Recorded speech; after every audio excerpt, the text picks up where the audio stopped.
اللهم صل على محمد وآل محمد وأجل فرجهم أجمعين. أعوذ بالله من الشيطان الرجيم. بسم الله الرحمن الرحيم وبه نستعين. لا حول ولا قوة إلا بالله العلي العظيم. أفوض أمري إلى الله إن الله بصير بالعباد. السلام على بنت رسول الله، السلام على زوجة ولي الله، السلام على الأم الحسنين، السلام على بزعة الرسول يا فاطمة الزهراء سلام الله عليها. السلام علیکم ورحمۃ اللہ وبرکاتہ۔ سب سے پہلے ہدایت چینل کے تمام ناظرین کی طرف سے منجی عالم بشریت، قلب عالم امکان، عزادار فاطمہ، جو کبھی کربلا میں، جو کبھی شام میں، اور نہ جانے آج اور اس وقت شاید جنت البقیع کے ان قبور پر گریہ فرما رہے ہیں جن کے زائر مدینہ کے کچھ ہی کبوتر ہیں۔ امام زمانہ کی خدمت میں تسلیت اور آپ تمام ناظرین کرام کی خدمت میں تسلیت عرض کرنا چاہوں گی، اس امید کے ساتھ، اس دعا کے ساتھ، اس لگن کے ساتھ کہ آج بھی یہ جو فاطمی دسترخوان آپ کے گھروں کا مہمان بن کر آپ کے گھروں میں بچھنے جا رہا ہے، اس سے شفا، اس سے دوا، اس سے اولاد، اس سے عاقبت بخیری، اس سے برکات، اس سے محبت اور اس سے مشکلات کی آسانی، پریشانیوں کی دوری اور عاقبت بخیری اور ظہور آقا امام زمانہ علیہ السلام اور نابودی دشمنان اسلام لینے میں پروردگار ہم سب کو کامیاب۔ جو ہمارے ہر روز کی دعا ہے، ارمان ہے، خواہش ہے، تمنا ہے، حسرت ہے، ہمیں جناب سیدہ کی معرفت اور اپنی زندگی کو فاطمی زندگی کو محور اور مرکز قرار دیتے ہوئے فاطمی زندگی بنانے کی ہمیں توفیق عنایت فرما دے یا اللہ۔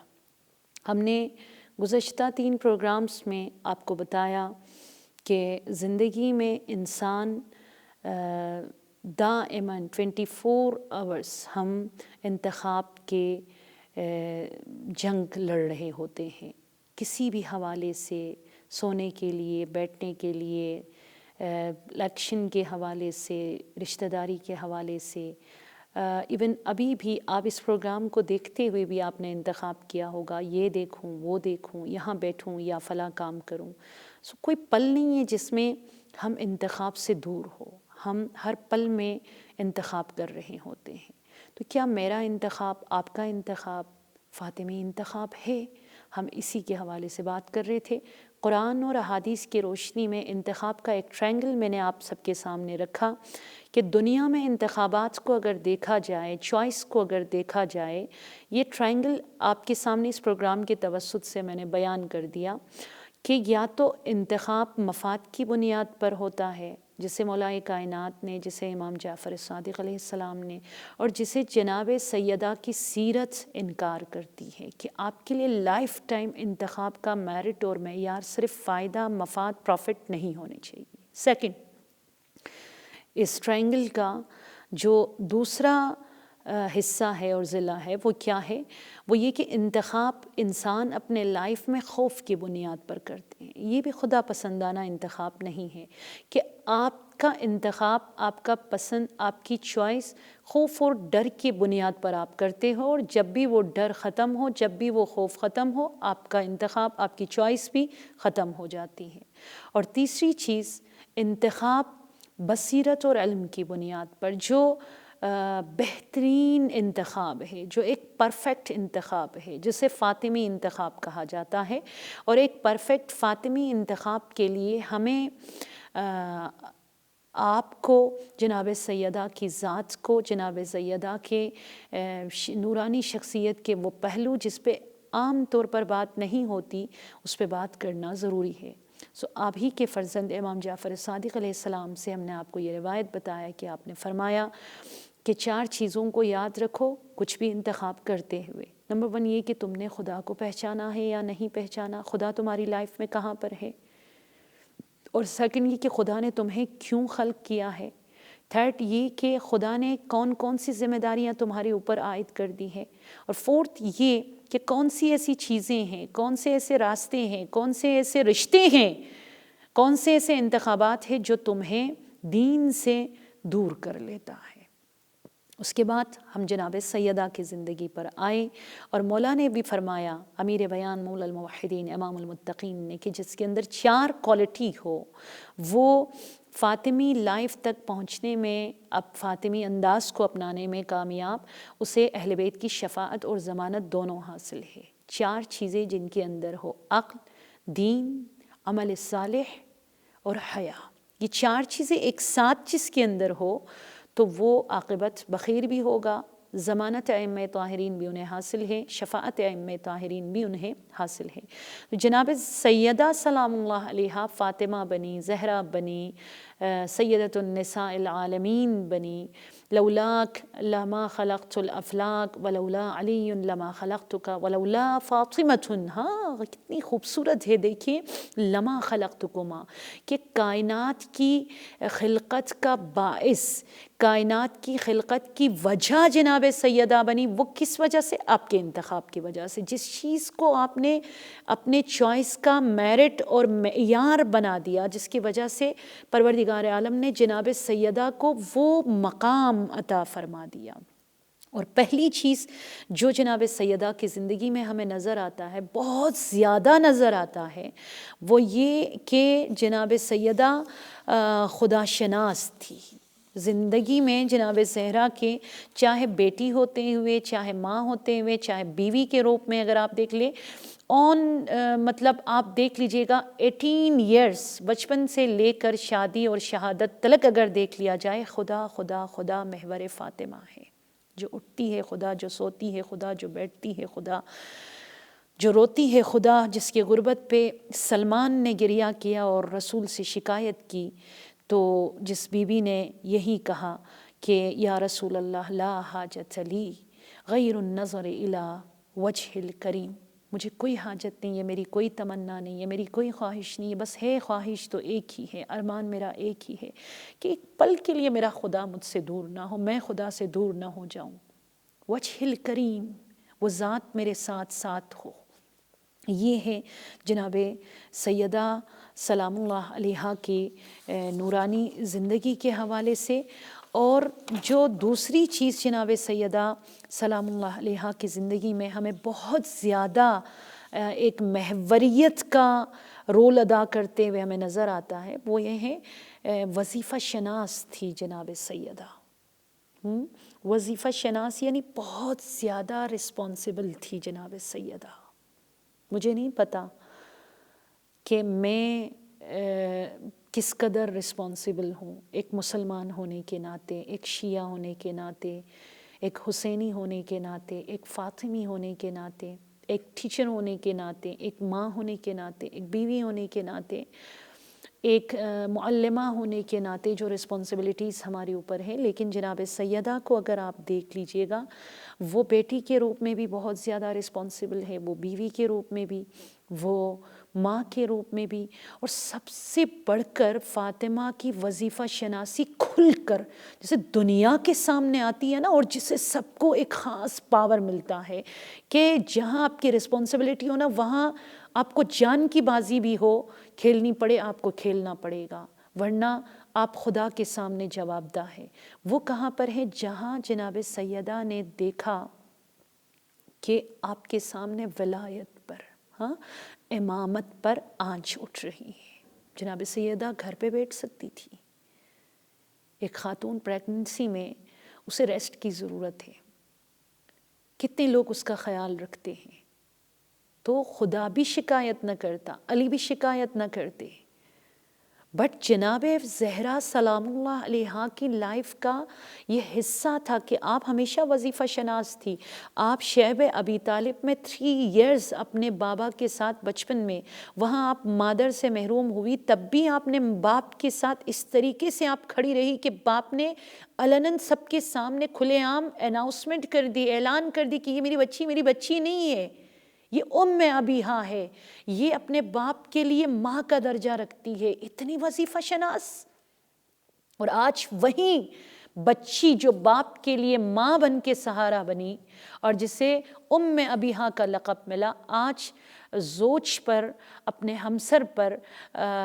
جب امام ہونے کے ناطے آنچ اٹھتے ہوئے آپ دیکھتی ہے تو وہاں جناب سیدہ کھڑی ہو جاتی ہے۔ اور آپ یہ سوچئے گا کہ دنیا میں یہ نہیں کہوں گی کہ انسان مطلب صرف پہلی خاتون، دنیا میں پہلی شخصیت ہے، ہاں پہلی پرسنالٹی ہے جو ولایت کے دفاع میں، امامت کے دفاع میں جس نے اپنا خون بہایا، وہ حضرت فاطمہ الزہرا سلام اللہ علیہا ہے۔ شیعہ بیٹیوں، شیعہ جوانوں، آج امام زمانہ بھی ہم سے یہ سوال کر سکتے ہیں کہ جو تمہاری رسپانسبلٹیز ہے، جو تمہارے وظیفہ ہے، جو تمہاری ذمہ داریاں ہیں، تم کس قدر اتر آتے ہو؟ نماز کے حوالے سے، عبادت کے حوالے سے، حیا اور نگاہ کے حوالے سے، تقوی اور پرہیزگاری کے حوالے سے، جھوٹ اور سچ کے حوالے سے، حق اور ناحق کے حوالے سے، امام نار اور امام نور کے حوالے سے، تم کس چیز کو انتخاب کرتے ہو؟ آیا تم دین میں واقعی جناب سیدہ سلام اللہ علیہا سے یہ میسج، یہ درس لیتے ہوئے تم وظیفہ شناس ہو، یا تم ذمہ داری سے دور بھاگتے ہو؟ محرم میں ایک رنگ، سفر میں دوسرے رنگ، ربیع الاول میں تیسرا رنگ، شادیوں میں کوئی اور روپ، شاپنگس میں کوئی اور روپ، عزاداری میں کوئی اور روپ، وہیں انسان جو حرم کے اندر گڑ گڑاتے ہوئے ہمیں نظر آتا ہے، زیارت کے فوراً بعد اس کا ایک اور چہرہ آپ کو دیکھنے کو ملتا ہے۔ یہی چیزیں انسان کے لیے درد آور ہے۔ فاطمہ گھر کے اندر، فاطمہ گھر کے دروازے کے چوکھٹ پر، فاطمہ مدینے کے گلیوں میں، فاطمہ الزہرا سلام اللہ علیہا مسجد میں، فاطمہ خلوت میں، فاطمہ الزہرا جلوت میں، فاطمہ اور فاطمہ کی اولاد ہر پل وظیفہ شناس تھی۔ رنگ نہیں بدلتے میری مائیں بہنیں، میرے عزیز بھائیوں، وظیفہ شناسی جو جناب سیدہ سلام اللہ علیہا کی ذات اقدس میں ہمیں ہر پل دیکھنے کو نظر آتا ہے۔ اس چیز کے باوجود کہ آپ ایک عورت ہے اور آپ 2 بچوں 3 بچوں کی ماں ہیں، اور آپ حمل کی صورت میں ہیں، ایک حاملہ خاتون پریگننسی میں، لیکن کس طریقے سے آپ وظیفہ شناس سے، یہ اسلام، یہ قرآن ایک خاتون کو راستہ دکھا رہا ہے جناب سیدہ کی سیرت کے ذریعے کہ جہاں تمہیں حرکت کرنی ہوگی وہاں تم گھر سے باہر قدم رکھو، یہ تمہاری ذمہ داری ہے، یہ تمہارا وظیفہ ہے۔ وقت آئے تمہیں خطبہ بھی دینا پڑے گا، وقت آئے تمہیں تعلیمات دین کی روشنی کے لیے بہت آگے بڑھنا پڑے گا، تمہیں اپنے بچیوں کو بھیجنا پڑے گا۔ یہاں دین کسی بھی قسم کی کوئی رکاوٹ، کوئی آپ کے اوپر جو ہے کسی قسم کی تنگی آپ کو دین میں جو ہے نظر نہیں آتا ہے۔ آپ دیکھ لیجئے گا کہ قرآن میں پروردگار عالم جناب آسیہ سلام اللہ علیہا کے حوالے سے فرماتے وَضَرَبَ اللَّهُ مَثَلًا لِلَّذِينَ آمَنُوا امْرَأَةُ فِرْعَوْنَ إِذْ قَالَتْ رَبِّ ابْنِ لِي عِندَكَ بَيْتًا فِي الْجَنَّةِ وَنَجِّنِي مِن فِرْعَوْنَ وَنَجِّنِي مِنَ الْقَوْمِ الظَّالِمِينَ، وہ آسیہ جو فرعون کی دولت، فرعون کے مقام سے مرعوب نہیں ہوئی، وہ آسیہ جو ہر پل صرف ایک ہی دعا کیا کرتی تھی کہ رب ابن لی عندک بیتا فی الجنہ، خدایا مجھے یہ عالی شان محل، یہ قصر، اس دنیا میں مجھے کچھ بھی نہیں چاہیے، خدا تو جنت میں میرے لیے اپنے قربت میں مجھے ایک جگہ عنایت فرما دے، اور مجھے فرعون اور مجھے فرعونیوں سے نجات دلا دے، جس کے لیے دنیا کی فیسلٹیز، دنیا کی سہولیات، دنیا کا زر و زیور، دنیا کا جاہ و حشم، جس کے لیے عذاب اور دردآور تھا۔ وظیفہ شناس خاتون، اور وظیفہ شناس آپ دیکھ لیجئے گا، یہی جناب سیدہ کی بیٹی بی بی زینب سلام اللہ علیہا، جس کی شان میں ایک نون شیعہ، پہلے تو وہ کرسچن تھا، اس کے بعد وہ مسلمان بنے، ادریس مغربی، وہ کہتے ہیں الزینب وما الزینب وما ادراک ما الزینب، کون ہے زینب، کیا ہے زینب، وما ادراک ما الزینب، دنیا میں کوئی بھی نہیں ہے جو زینب تک پہنچ سکے، جو زینب کو درک کر سکے، بیکاز زینب فاطمہ کی تربیت ہے، زینب میں فاطمہ کی جھلک ہے، زینب شب قدر کے مانند ہے، انا انزلناہ فی لیلۃ القدر وما ادراک ما لیلۃ القدر۔ جس طرح شب قدر کی عظمت، شب قدر کی فضیلت، شب قدر کا مقام، شب قدر کے انتھک گہرائی تک پہنچنا کسی کے لیے ممکن نہیں ہے اور یہ خدا کا اٹل فیصلہ ہے، اسی طرح انا اعطیناک الکوثر، خیر کثیر کے مصداق زینب ہے، اور زینب تک پہنچنا کسی کی رسائی کے بس کی بات نہیں ہے۔ زینب شب قدر کے مانند ہے، اور یہ زینب کس طریقے سے رسپانسبلٹیز کو پوری کرتی ہے۔ شام غریبہ میں آپ دیکھ لیجئے گا، 11 محرم کو آپ دیکھ لیجئے گا، پس گردن ہاتھوں کو باندھ کر، بے کجاوا اونٹوں پہ بیٹھ کر، اس بی بی نے جو بازار کوفہ میں، جو دربار کوفہ میں، جو بازار شام میں، جو دربار شام میں آپ نے خطبے دیے اور اپنے مادر کی یاد دلا دی اور اپنے بابا کے لہجے میں جو خطبہ دیے، وہ دنیا کو بتا رہی ہیں کہ عورت ہونے کے ناطے جہاں جہاں وقت کو اس کی ضرورت پڑے اس کو اسی انداز میں خطبہ بھی دینا ہے، گھر سے نکلنا بھی ہوگا اگر عورت وظیفہ شناس ہو، اور یہ دین بتا رہا ہے۔ چلے سب کچھ چھوڑ دے، میں ایک بات اکثر سوچا کرتی ہوں کہ 1,24,000 انبیاء میں 4 نبی تو بہت زیادہ مشہور ہے، بہت زیادہ، آج بھی قومیں انہی کے ناموں پر زندہ ہے اور وہ جو ہے انہی کے ناموں سے ہی عزت کما رہے ہیں۔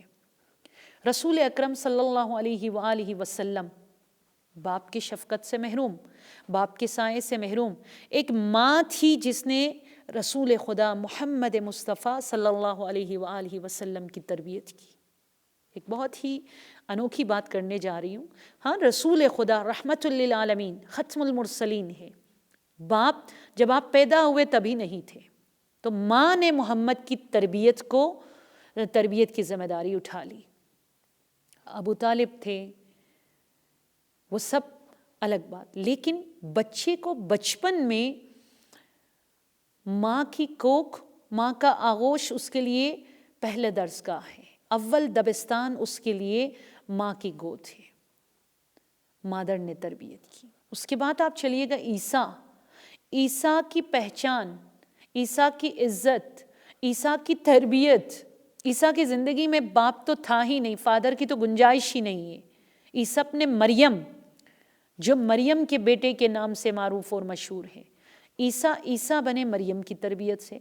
محمد اور رحمت للعالمین بنے اپنی مادر کی تربیت سے، اور ابراہیم کو آپ دیکھ لیجئے گا، اگر آپ قرآن کو کھولیں گے آزر کا ذکر آتا ہے لیکن بہت کم، آج تک تاریخ میں یہ بات واضح نہیں ہو سکی کہ حضرت ابراہیم کی زندگی میں کب تک آزر ساتھ تھے، بٹ یہ ہے کہ ان کی مادر آپ کے ساتھ تھی بچپن سے لے کر بڑھاپے تک، اس ماں نے ابراہیم کی تربیت کی۔ اور موسیٰ کو دیکھ لے، وَأَوْحَيْنَا إِلَىٰ أُمِّ مُوسَىٰ، ہم نے مادر موسیٰ کو وحی کیا، یعنی وحی سے مراد الہام کیا اسے، تو موسیٰ میں بھی رول مادر کا ہے، ابراہیم میں بھی رول مادر کا ہے، عیسیٰ میں بھی رول مادر کا ہے، رسول خدا کی تربیت میں بھی رول ہمیں مادر کا نظر آتا ہے، اور حسن اور حسین اور زینب کبریٰ اور ام کلثوم کی زندگی میں بھی ہمیں فاطمۃ الزہراء سلام اللہ علیہا ناز کیجئے گا، فخر کیجئے گا، پراؤڈ فیل کیجئے گا اپنے اس دین پر جس نے عورت کو اتنی عزت دی، جس نے عورت کو اس قدر رسپانسبل خلق کیا، جس نے عورت کو اتنی رسپانسبلٹیز دی کہ وہ ایک میدان کے حد تک لمٹ اس کو بیان نہیں کی کہ تم یہیں پر محصور رہو گی، نہیں، تم نکلو گے، تم تعلیمی میدان میں، تم تربیت کے میدان میں، اس قدر کہ عورت کے دامن سے مرد معراج تک پہنچتا ہے۔ اور آج علی کی ولایت پر، علی کی امامت پر آنچ اٹھ رہی ہے، تو دفاع کے لیے اٹھنے والی پہلی شخصیت ایک عورت کی ذات ہے، وہ کوئی اور نہیں، وہ علی کی زوجہ بنت نبی فاطمۃ الزہراء سلام اللہ علیہا کی ذات اقدس ہے۔ آج یہ دیکھ لیجئے گا کہ اس دین کا حق کس طریقے سے ہم ادا کر رہے ہیں۔ مدینہ میں جب جعفر طیار اپنی زوجہ اسماء بنت امیس کے ہمراہ واپس لوٹ کر آئے تو کچھ لوگوں نے کہا کہ دیکھیے نا کس طریقے سے کریڈٹ دیا ہے آپ کے ہسبینڈ کو، تو دنیا میں آپ کو میں یوں بتاتی چلوں کہ پہلی دفعہ سیونیئر اگر کسی کے نام سے بنا ہے نا تو یہ اسلام نے ہی بنایا ہے، یہ کسی یورپ سے آئے ہوئے رسومات نہیں ہے، یہ خدا نے محمد کے ہاتھوں جعفر طیار کے نام سب سے پہلے سیونیئر عطا کیا، اور وہ نماز جعفر طیار ہے۔ ہمارے ہاں نماز جعفر طیار کہا جاتا ہے، اور اہل سنت کے ہاں جسے صلاۃ تسبیح کہا جاتا ہے۔ ایز اے سیونیئر پروردگار عالم نے ایک کامیاب ہجرت کے بعد مردوں اور عورتوں کو لے کر جناب جعفر طیار جب تشریف لاتے ہیں، دو آپشن ان کے سامنے رکھا، اور انہوں نے نماز کو ترجیح دی کہ میرے نام نماز کر دی جائے تو بہتر ہے، اور یہ وہ نماز ہے جس کے بارے میں امام رضا علیہ السلام فرماتے ہیں میں مدینہ سے مرو یعنی مشہد پہنچنے تک سارے راستے میں آفات سے بچنے کے لیے اور اپنے مقاصد میں کامیابی کے لیے ایز اے تعویذ میں نے اگر کسی چیز کو زیب تن کیا اور پہن لیا اور اس کو ہمیشہ اپنے ساتھ رکھا تو وہ نماز جعفر طیار ہے۔ حلال مشکلات نماز جعفر طیار ہے، شفا ہے، برکات ہے، سحر اور جادوگری سے محفوظ رہنے کے لیے بہترین وسیلہ ہے، اولاد کی تربیت کے لیے بہترین ذریعہ ہے، بزنس میں برکت کے لیے بہترین تعویذ ہے نماز جعفر طیار۔ پروردگار ہم سب کو پڑھنے کی توفیق عنایت فرما دے۔ ان کی زوجہ سے کہا اسماء بنت امیس سے کہ ان کو تو اتنا بڑا کریڈٹ دیا ہے، اس سفر میں آپ بھی ساتھ تھی، ہم خواتین بھی ساتھ تھے، تو کیا اسلام یہاں پر مرد اور عورت کے درمیان تبعیض کے قائل ہے؟ یہاں پہ آ کر کچھ ڈفرنس ہمیں دیکھنے کو ملتا ہے اسلام میں؟ اور اسماء بنت امیس جیسے ہی رسول خدا کی خدمت میں حاضر ہوئی، ابھی اسماء نے سوال کرنا ہی تھا، سورہ احزاب کی یہ آیت نازل ہو جاتی ہے کہ ان المسلمین والمسلمات والمؤمنین والمؤمنات والحافظین والحافظات والذاکرین والذاکرات، جس میں 10 کوالٹی بیان کرتے ہیں، اور خدا فرماتا ہے کہ مرد اور عورت، ذکر کرنے والے مرد، ذکر کرنے والی عورتیں، اسلام لانے والے مرد اور اسلام لانے والی عورتیں، مومن مرد اور مومنات، جنہوں نے اپنے آپ کو گناہوں سے بچایا، جنہوں نے اپنی عزت، حیا اور شرم کی حفاظت کر لی، جہاں جہاں مرد وہاں عورتوں کو، اور اس کے بعد اینڈ پہ جا کر خدا فرماتے ہیں کہ ان کے لیے اجر عظیم تیار رکھا گیا ہے، اور کوئی ڈفرینس مرد اور عورت کے درمیان نہیں ہے۔ تو یہ اسلام آپ کو صبر، خضوع، خشوع، نماز، صدقہ، کسی بھی حوالے سے آپ دیکھ لیں مساوات کے قائل ہے۔ اور حضرت زہرا سلام اللہ علیہا فرماتی ہے کہ یہاں پر میں نے ایک مصداق دنیا کے سامنے دکھانے کی اور پروف دینے کی ہمت کر لی، اور دنیا کو یہ پیغام جناب سیدہ سلام اللہ علیہا نے دیا کہ اسلام وہ دین ہے جہاں دفاع کا وقت آتا ہے تو اگر کوئی مرد نہ اٹھے تو ایک عورت کو اپنی ذمہ داری سمجھتے ہوئے اٹھنا پڑے گا، اور جناب سیدہ سلام اللہ علیہا وظیفہ شناس تھی۔ انشاءاللہ کمنگ پروگرامز میں ہم آپ کو بتا دیں گے 4 چوائس جو جناب سیدہ نے اپنی زندگی کا حصہ بنا کے رکھا ہوا تھا، جس کی وجہ سے خدا نے بے شمار کریڈٹ عطا کیے، بے شمار مقامات، لازوال مقامات خدا نے جناب سیدہ کو عطا کیے۔ ہماری دعا ہوگی آج کے پروگرام کے اینڈنگ میں کہ پروردگارہ ہمارے جوانوں کو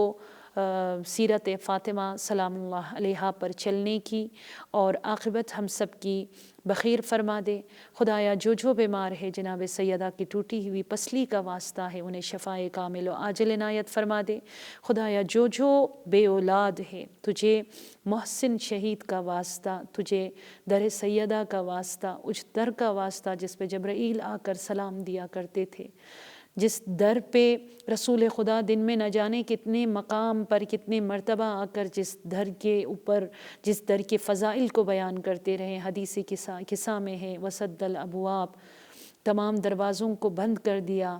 سوائے در زہرا کے، اس در کا واسطہ خدایا آج در سیدہ سے کوئی بھی میری مائیں، بہنیں، بھائی خالی ہاتھ نہ لوٹے۔ عاقبت ہم سب کی بخیر اور امام زمانہ کے ظہور میں تعجیل عطا فرما دے۔ والسلام علیکم ورحمۃ اللہ وبرکاتہ۔